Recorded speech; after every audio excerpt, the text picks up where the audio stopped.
Hello friends, మీరంతా బాగున్నారా? నేను ఎగ్దమ్ మస్తుగున్నా. ఇప్పుడు మేము రుచికరమైన పచ్చి రొయ్యల నిల్వ పచ్చడి ఎలా చేసుకోవాలో చూపిస్తాము. మేము చెప్పే ప్రాసెస్లో చేసుకుంటే పచ్చడి రుచి 6 నెలల వరకు చెక్కు చెదరదండి.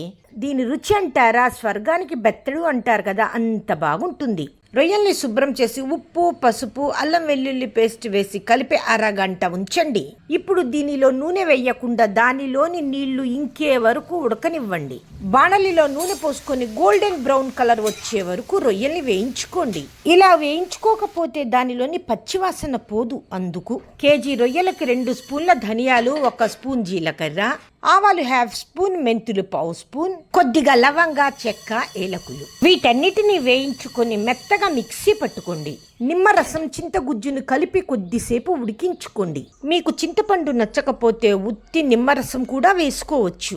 కొద్దిగా నూనెలో వెల్లుల్లి రబ్బలు, ఎండుమిర్చి, కరివేపాకును తాలింపు పెట్టి రొయ్యల్లో వేయండి. దీనిలో 200 గ్రాముల కారం, తగినంత ఉప్పు, మెత్తగా మిక్సీ పట్టి పెట్టుకున్న పౌడర్ చింతగుజ్జు, కాచి చల్లార్చుకున్న నూనె కూడా వేసి బాగా కలపండి. ఈ పచ్చడి వేడి వేడి అన్నంలో తింటే మీరే అంటారు, అబ్బా స్వర్గం అంటే ఇదేనా అని. Have a nice day friends. మా వీడియోస్ మీకు నచ్చినట్లయితే, ఇంకా చూడాలి అని ఆసక్తిగా ఉంటే please like, share and subscribe to cute baby Klin Kaara.